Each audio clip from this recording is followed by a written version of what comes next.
Hi there, and welcome to Take 5 with Gaia. I am Gaia, believe it or not, and today we are going to be talking about a film that came out in April 2026, The Drama. Before I get into it, today we're going to quickly wrap up my thoughts about Coachella, since week 2 has now long passed, and I have a couple tidbits to add to what I said in my first video. And then we're going to talk about the drama, the plot. We're going to get into some spoilers, of course, and then the wider discussion about this film existing at all. And then finally, I'm going to give you my little 5-star recommendation of the week, as I usually do. So let's take 5 and dive in. Yeah.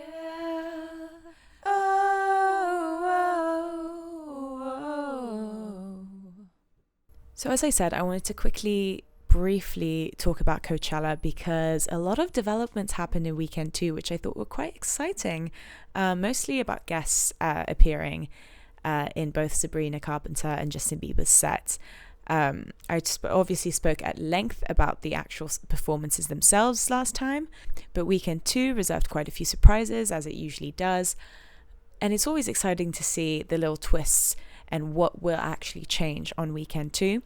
So when it comes to Sabrina's set, she obviously had quite a few guests come on, and they were updated for weekend 2. So notably, instead of Susan Sarandon playing kind of an older version of Sabrina, if you will, this time around it was Gina Davis, which was kind of a nod to Thelma and Louise, which both Susan Sarandon and Gina Davis starred in, which unfortunately I haven't seen yet. I desperately need to watch it now because I'm kind of thinking, hello, the Sabrina-verse is expanding. I must take note. And then, Will Ferrell was switched out for Terry Crews, whom I absolutely love. And he always brings a lot of enthusiasm to everything he does. And I just think I obviously don't know him personally, but whatever he puts out into the world seems to be inherently positive and good vibes.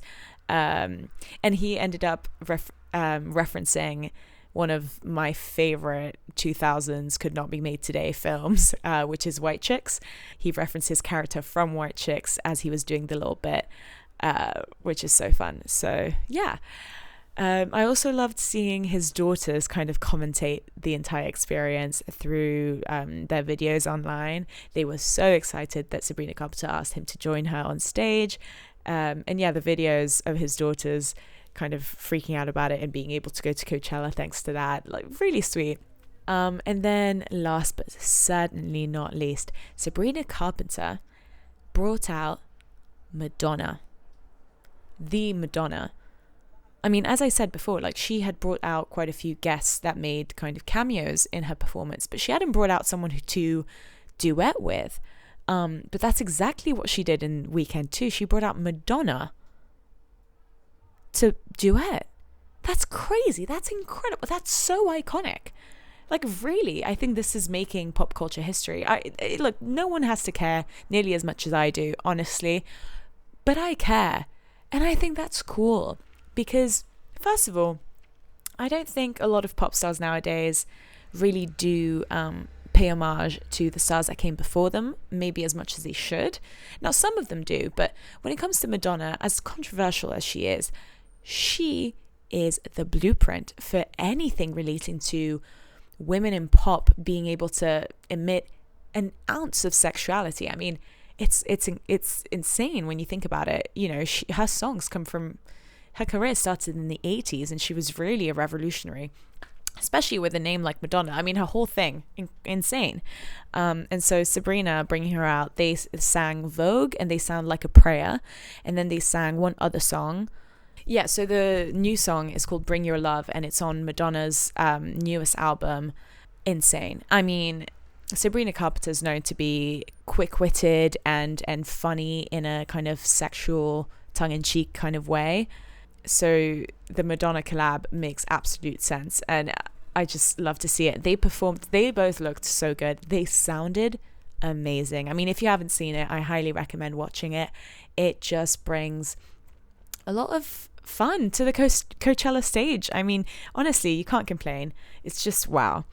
So yeah, that's my little rundown of Sabrina's weekend 2. And then finally, one specific guest I wanted to talk about on Justin Bieber's Weekend too, because he brought out Billie Eilish to be his One Less Lonely Girl in his performance. Now, if you don't know this, you are probably not as chronically online as I am, even though this is before chronically online was even a thing. But Justin Bieber, when he used to tour back in the day, I guess the first tour I even saw him on, which I think was My World back in like 2011, he has a song called One Less Lonely Girl, and he would bring someone like a super fan from the crowd onto the stage, give them flowers, and basically serenade them with the song One Less Lonely Girl. And I had mentioned that he should bring on Hailey, his wife, obviously, to play that part. But oh my God, he brought out Billie Eilish, and she didn't even know this was happening. I mean, Hailey like pushed her into onto the stage like through security and stuff so she could go on. She had no idea this was happening. And again, if you're not as chronically online as I am, you might not know this, but Billie Eilish, who, by the way, incredible artist, she herself is known to be a huge Justin Bieber super fan. I mean, she used to think that they would get married when she was a kid, right? Obviously, she's much younger, but she idolized him, and they met actually a few years ago at Coachella, so full circle there. And Justin Bieber kind of almost took on a brotherly role in her life. He seems to be quite protective of her because she obviously came into the industry quite young, just like he did. And yeah, just so cute that they made that happen. All the videos and photos I saw from it, Billie seemed to be absolutely ecstatic, and she couldn't believe what was going on. So I just thought it was a cute nod. And obviously Justin seemed even more comfortable in Weekend 2 during his performances than he did in Weekend 1. It's just so lovely to see. Just huge smiles all around. I just thought I'd bring it up because it's just nice. And I love enjoying things that I find enjoyable, you know? So that closes off my little Coachella chapter. Yeah, ooh. The drama is an apt title. It is apt. That is all that I can say. So there's going to be spoilers ahead, but not just yet. So the drama to me is kind of a tale of weaponized empathy, as well as paranoia and the unraveling and consequences that come from that paranoia. It is quite a crazy film. Before I even get into things, I just want to read to you the synopsis, like the one-liner that is the only thing that people knew going into the film if you hadn't seen the trailer, which I hadn't, because sometimes when I'm just excited by the look of a film, I just love to be surprised, and surprised I was. So the one line reads, "A happily engaged couple get put to the test when an unexpected revelation sends their wedding week off the rails." Before even going into the actual plot or any spoilers, I wanted to quickly talk about the marketing strategy behind this film, because I thought it was interesting. The first glimpse I saw of this, the first announcements I saw, aside from, I guess, the trade media, which I don't tend to look at outside of work, was a posting, an engagement announcement on a Boston newspaper, actually.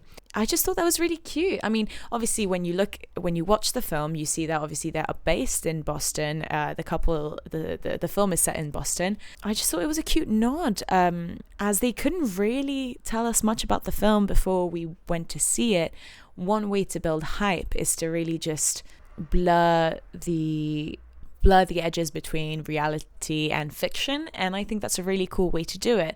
And people talk a lot about like 360 marketing campaigns, but people tend to forget that physical media is still relevant. I mean, aside from out of home advertising, which billboards are always huge, and obviously they go viral on social media, and then people see them in real life, and that's always a big win. But when it comes to a story that is supposed to be just about this one couple ahead of their wedding, and it seems quite intimate, that is the perfect way to announce it to the world, the way that, that couple might have done it themselves. And then they had a full setup website for the actual couple for their wedding, an RSVP website where they had a little short story about how they met and things like that, and their love story. And I actually haven't looked at it since I watched the film, but I'm sure there must be a bunch of Easter eggs in there somewhere. But it looked quite tame and quite cute and quite sweet from the outside. Although it is very clearly not a rom-com. They just kept it quite mysterious and just led with, hey, this couple's getting married. That's just what it is. Wonderful. Love to see it. Finally, obviously, Zendaya is well known and has been almost the pioneer in this last decade or so of method dressing when it comes to press for a certain film. I mean, she started doing this with Spider-Man back in the day. So quite a few people have been inspired by her and her designer, Law Roach. Most notably Margot Robbie with Barbie, for example. And yeah, Zendaya, she also did it for challenges. Basically, she's well known for dressing kind of on theme with the film. And so her and her I said designer, I meant stylist, Law Roach. They decided to lean into the kind of wedding phrase of something old, something new, something borrowed, something blue. And so she kind of leaned into that for the press of the film. And since they couldn't talk about the plot a lot, her and Robert Pattinson's kind of on-camera chemistry was brought out during a lot of interviews, but not the chemistry you'd think. They really didn't lean into the romance, actually. They were quite quirky. I think they're both quite introverted, and the fact that they're in like very public relationships and stuff with their partners. I mean, Robert Pattinson is in a long-term relationship with Suki Waterhouse, who's a singer, by the way, and obviously Zendaya is engaged, maybe married already, to Tom Holland. So everyone knows that, you know, they're in these relationships, and it doesn't really fit with their image to pretend like they would fall in love with each other during the filming of this film. So I really appreciate that they stayed away from that, because I feel like a lot of people kind of put that on to sell a film, but I guess that is potentially more of a rom-com trope, and since this is not a rom-com, just making that clear, it is very much a kind of psychological thriller. Not really psychological, but it's a dark thriller in some ways. Anyways, so yeah, that was my little rundown about the marketing strategy, which I loved. And yeah, let's get into it. Now, spoilers ahead. Genuinely, if you haven't watched the film and don't want to know anything about it, then don't continue watching this video, or maybe just skip to the end when I talk about my little recommendation. Also want to give a little bit of a trigger warning, which is a spoiler, but you know, it has to be done. Trigger warning about gun violence and depression. So this film is a special one for sure. I mean, so if you don't know, this film was directed by Christopher Borley, and it was also written by Christopher Borley. I'm saying Borley, I don't know how it's pronounced, so I apologize if I'm saying it wrong, but yeah, it was written and directed by Christopher Borley and distributed by A24. It is a very A24 film in its aesthetic, and I have to give props to the director because the cinematography is incredible. Genuinely, I don't know how to describe it better than just it shocks you just how it's directed. I mean, it's directed in a way where you get to see people's paranoia, and it's really a showing, not telling situation. They show you how someone's overthinking. They show you how everything's unraveling. And it also is very linked to the sounds of the film, more specifically the theme, which was composed by Daniel Pemberton, and he did an amazing job. I'm saying theme, I meant score. It's just absolutely incredible. It really keeps you on edge. You have a sense of anxiety the entire way through. It just does not let up. It really gets you going. I think both of those elements together, alongside amazing, impeccable acting, which I'm about to talk about, really are incredibly disturbing in a psychological way. Yeah, there's one also, I mean, there's a few other songs in the film, obviously, as things go, but there's one specific song called Inside Out. It's kind of a running piece of music that comes up a few times. It's really great. I don't know what else to say. It's just really good. So yeah, let's break down the story, at least the setup of the story, and then the characters from that, because oh my god. So the story is basically, what's the worst thing you've ever done? which is just the best way to get to know people, isn't it? I don't know about that. Basically, about a week prior to the wedding, Emma and Charlie's wedding, they are on their way to kind of a test dinner. They're finalizing their food choices on the menu, and they've invited their couple of best friends as well. But as Emma and Charlie, by the way, Emma, Zendaya, Charlie, Robert Pattinson, just to make it clear, as they are on their way there, they see from across the street their wedding DJ smoking heroin, which is definitely an interesting way to start a plot. I was not expecting that. So the DJ doesn't see them. And so as they're on their way to the dinner and at the dinner itself, they start debating, oh my God, what do we do about this? Our wedding DJ was doing heroin on the street, mind you. So it's definitely an intriguing plot point, if you ask me. And basically what it breaks down to is Charlie seems very uncomfortable with the idea of keeping her as their wedding DJ, whereas Emma is a lot more forgiving and is just kind of like, well, we don't really know what's going on in her life. It kind of has nothing to do with us. She's probably going to be fine to just DJ anyways. And Charlie's like really unsure about it. Charlie comes across as kind of someone who gets stuck and fixated on things. In fact, Emma goes like, hey, don't get fixated on this, which is interesting. So Mike, who is Charlie's best man, is then portrayed by Mamoudou Athie. I'm sorry if I'm pronouncing that wrong. And then his wife, Rachel, who's Emma's maid of honor, is portrayed by Alana Haim. My main takeaway from this entire film is that, unfortunately, and I say unfortunately because I hate Rachel and I'm about to tell you why, I think Alana Haim deserves an Oscar. I just don't know how to explain it. I don't think I've ever hated a character more. And I'm not saying the other characters are not flawed, but my goodness, Rachel sucks so bad. I actually could not stand her. Yeah, so as this conversation is going about the DJ doing heroin, everyone aside from Emma is kind of on the side of Charlie, going, well, no, you kind of have to fire her. But it kind of brings on this question of like, well, I don't know, like I've done some pretty bad stuff. And everyone's like, well, not that bad. And then Rachel kind of nudges her husband and goes, well, I don't know, the dog thing's pretty bad. And I have to say also, everyone here is a bit tipsy. They're getting more bottles of wine and things as they go.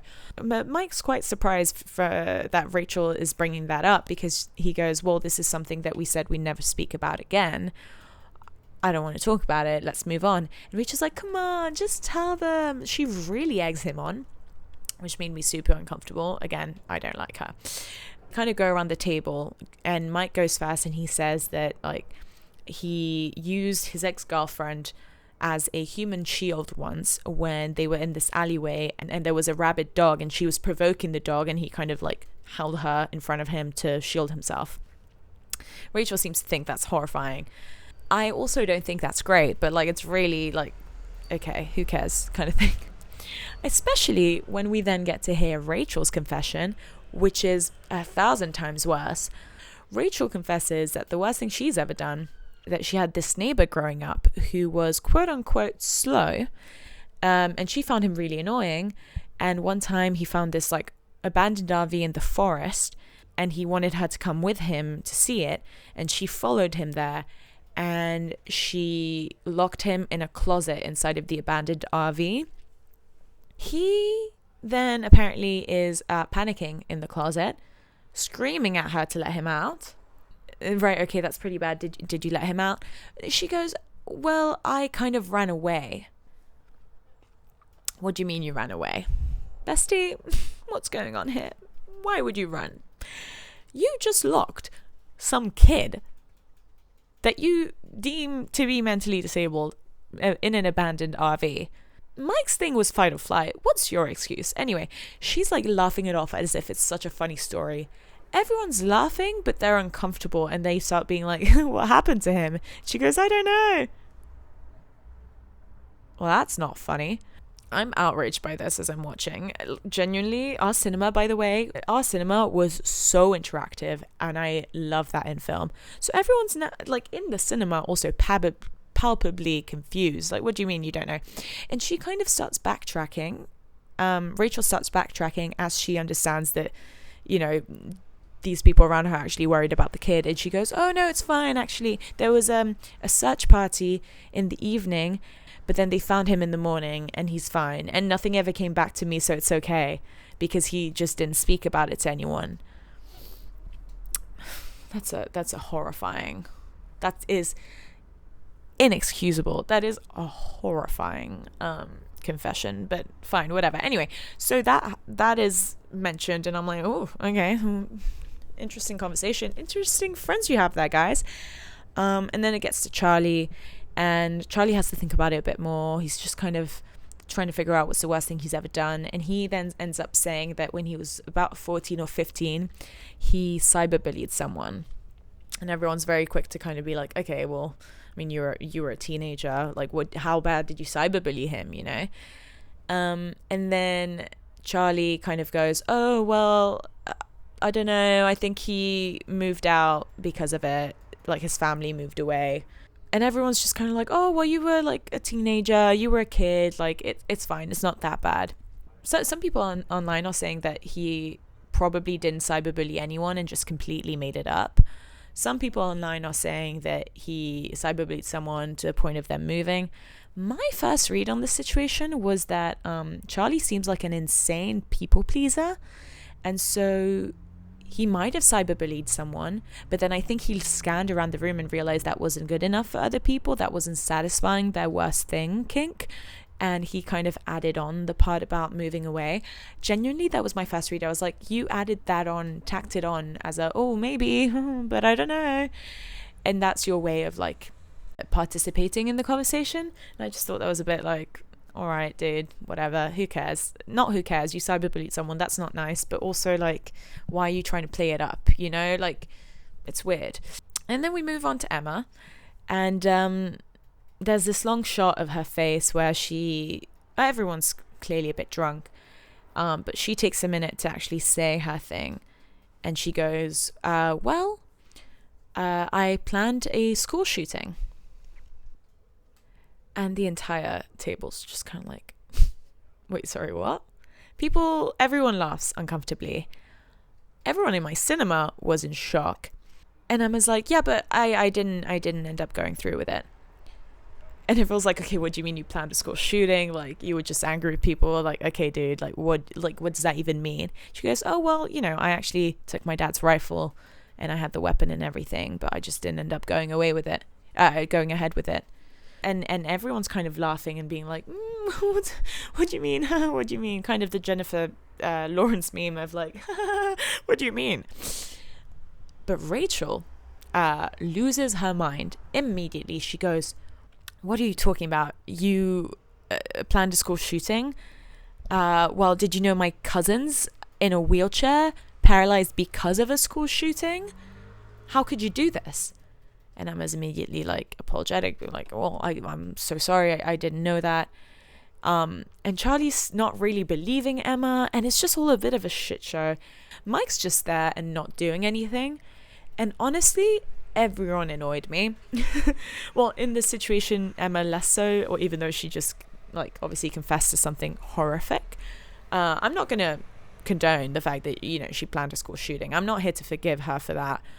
But, you know, we're looking around the room and Mike's a complete pushover who's just trying to kind of calm down Rachel. Rachel's losing her mind, and she's weaponizing this empathy that she has for her cousin against Emma, as if Emma is the one who actively did the school shooting that harmed her cousin, even though Emma's just said that she actually hasn't done it, right? She didn't go ahead with the horrifying thought that she had. And you can debate all you want whether, you know, to be a good or a bad person, it's about the thoughts or the actions. But at the end of the day, the action wasn't done.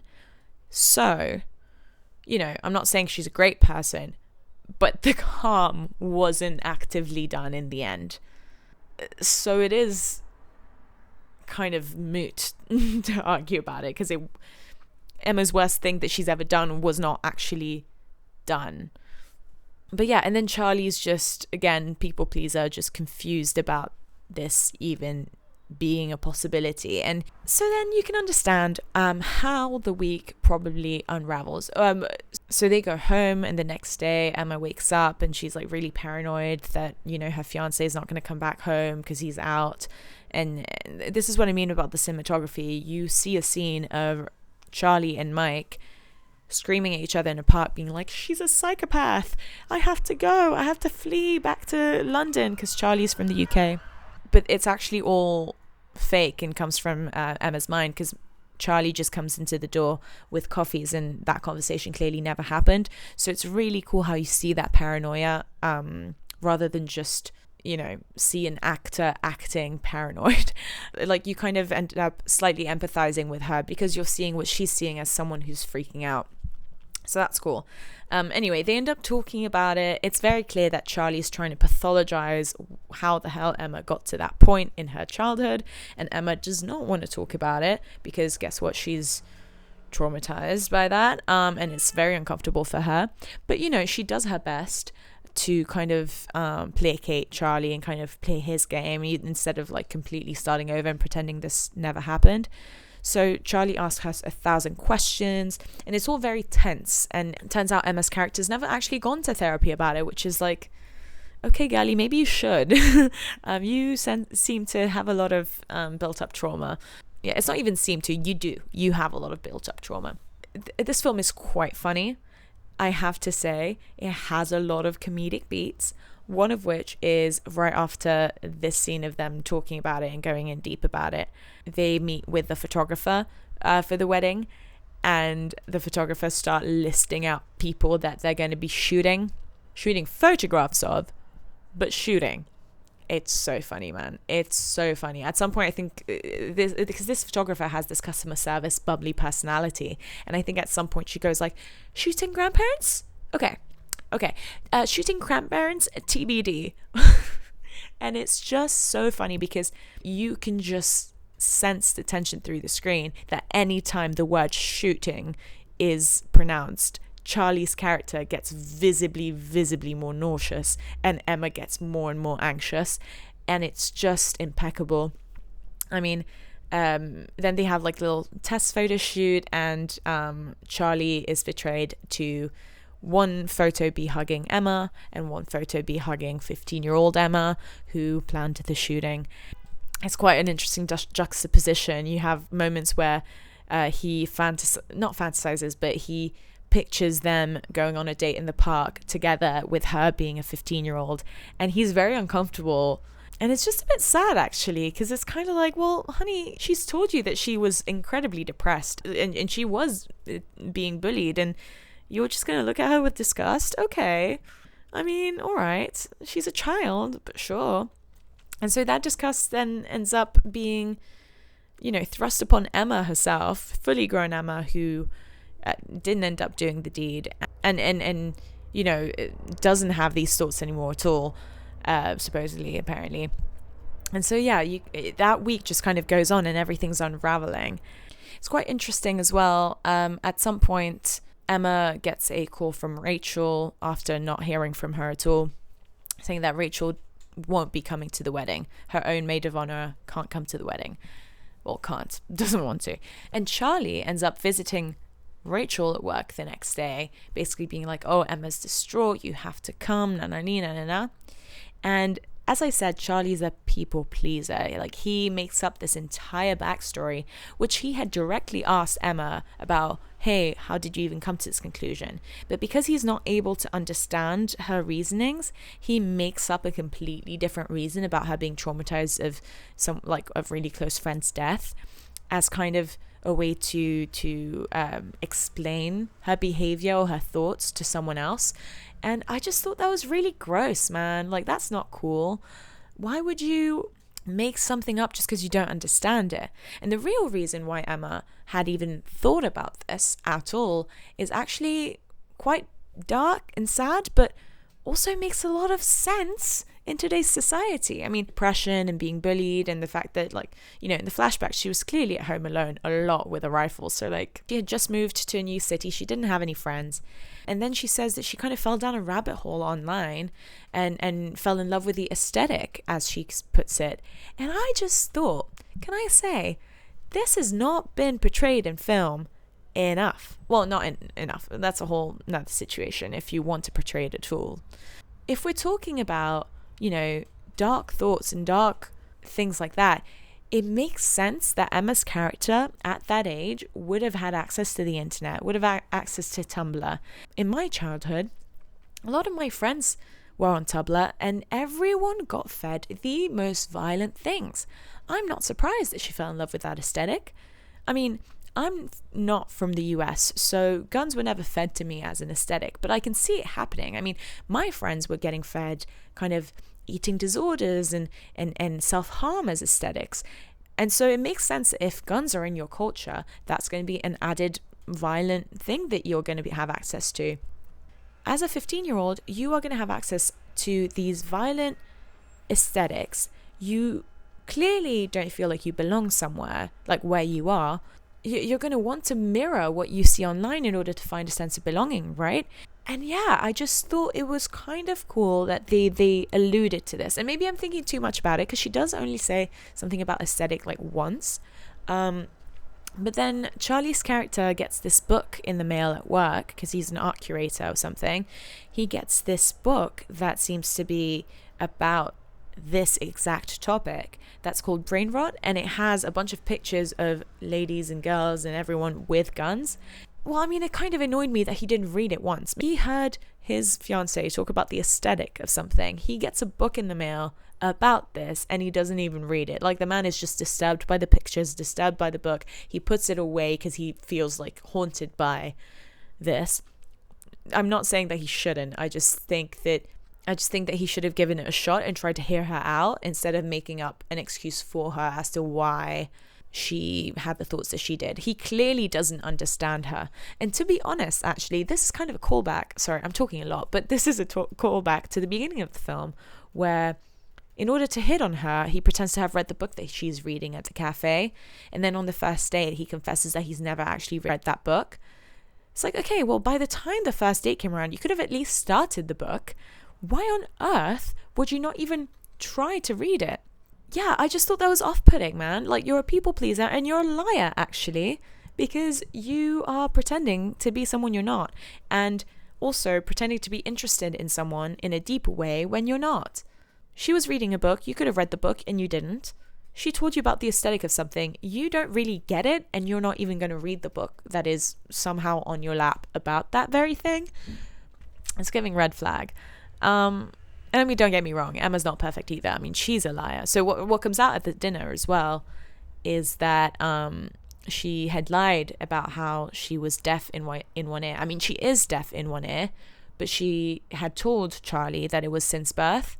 And actually, she confesses that she had fine hearing up until she was practicing with the rifle in the forest. And that, I think, is a valid crash out from Charlie in terms of, like, you said it was from birth. You've been lying to me this entire time. I mean, they've been together for years at this point. That's not cool. And then he's like, okay, well, wouldn't you have ever told me? And she was like, well, I don't know.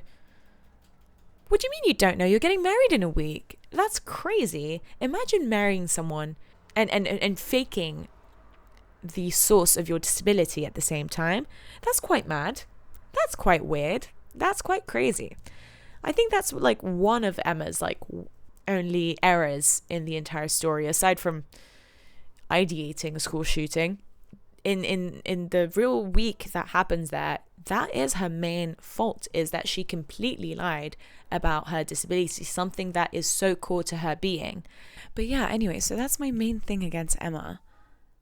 Is that lie. Otherwise, to be honest with you, I don't think she does that much wrong in the week leading up to the wedding.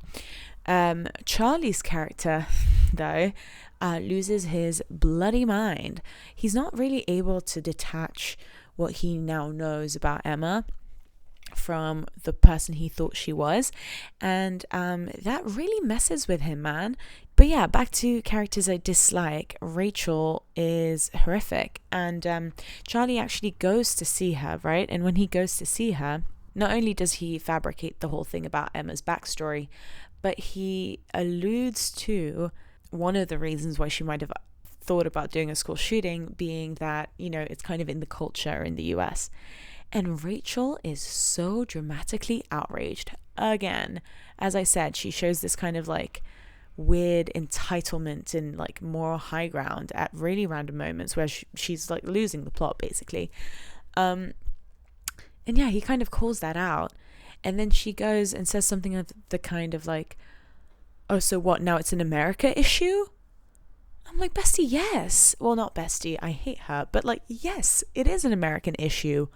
And you are the worst human. How do you not see that this is an American issue? Like, am I just too European for this? Is that what's going on? Because it is an American issue. Yeah, I just thought that was interesting. And yeah, either way, basically, she ends up at the wedding actually coming and gives a maid of honor speech that is quite literally the most horrifying speech of all time.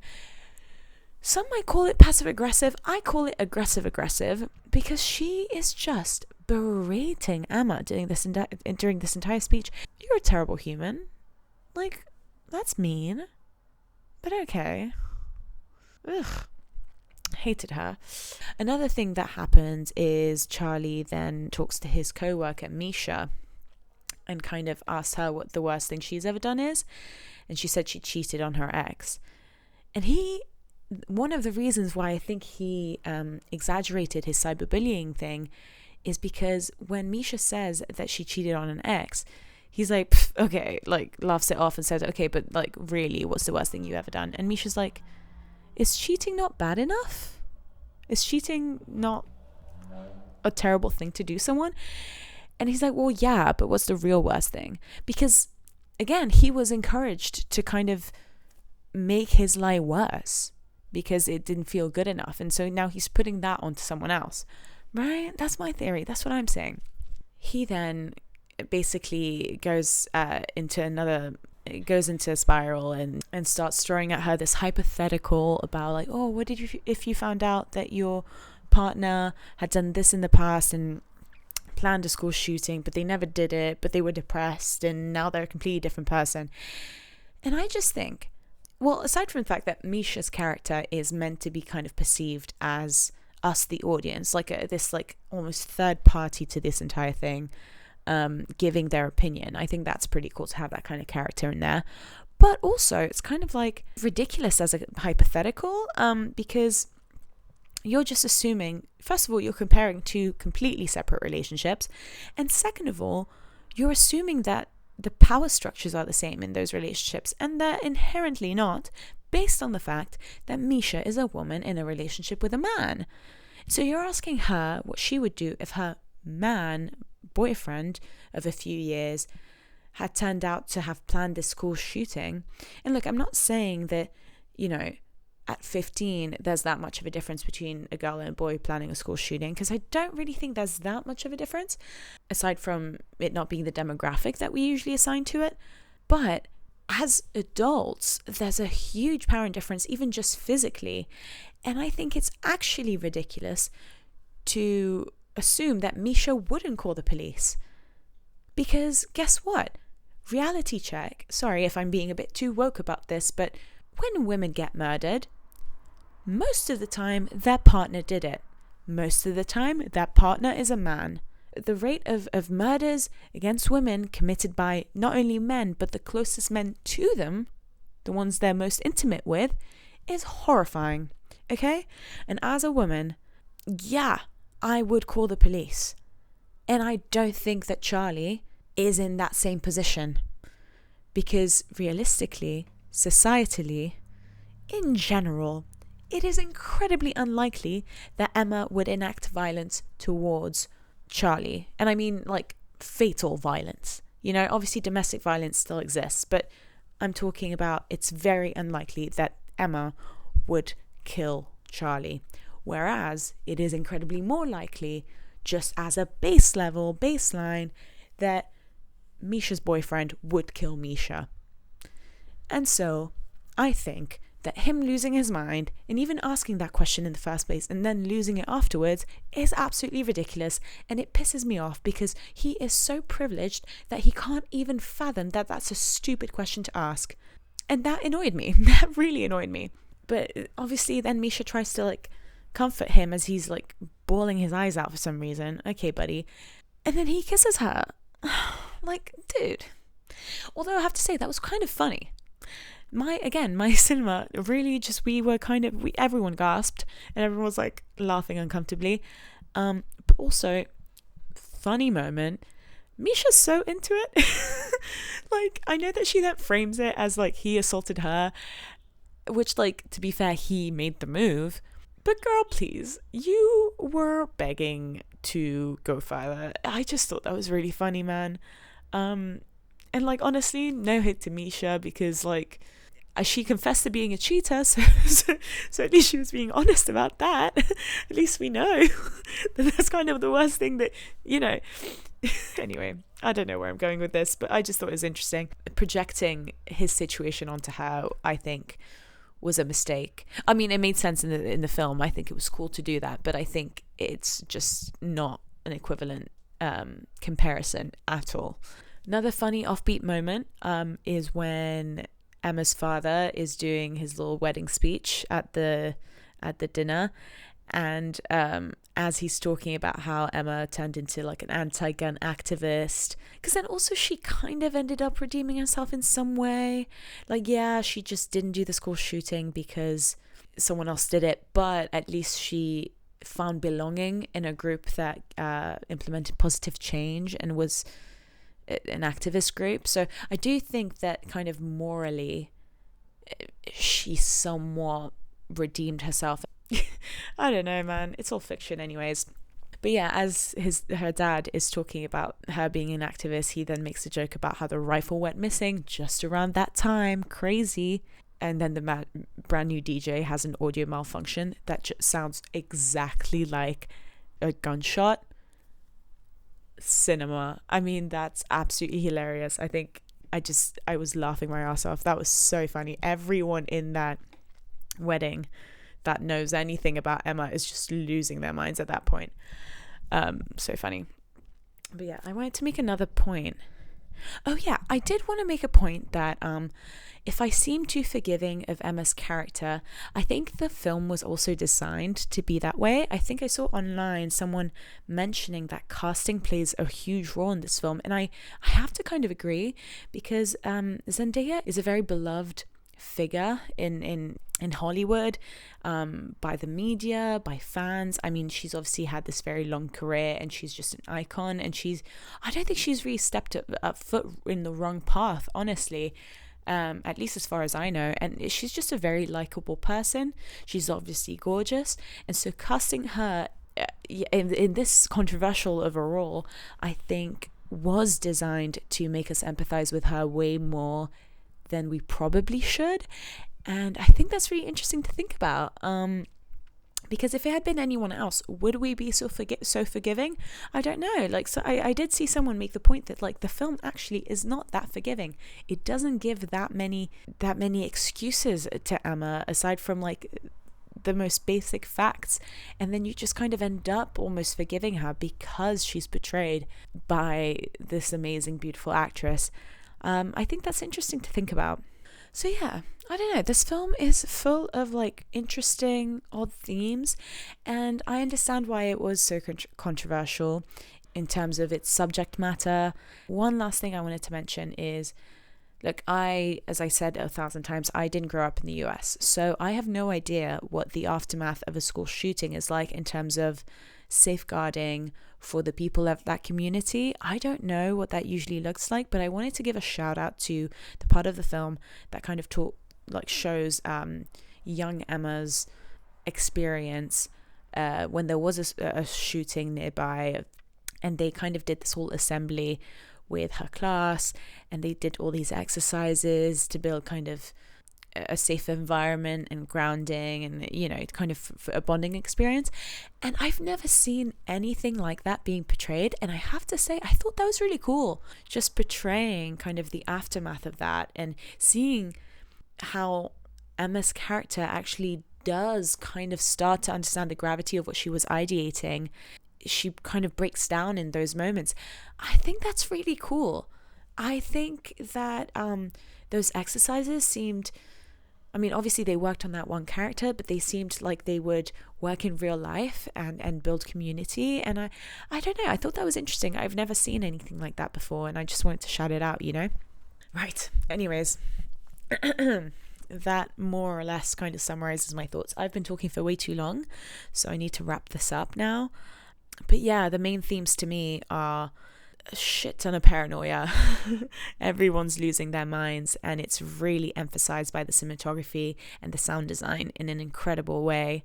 And then also the one character that just is an absolute hypocrite, that weaponizes a specific kind of empathy only when it gives her the moral high ground. I just think that's really interesting, and I think we need to kind of talk about that kind of wokeism a bit more, because it's very selective and it pisses me off. So that's that, the unraveling. Yeah, and finally, I wanted to kind of give a 5-star recommendation. I actually have kind of a twofold 5-star recommendation. Actually, no, I lied.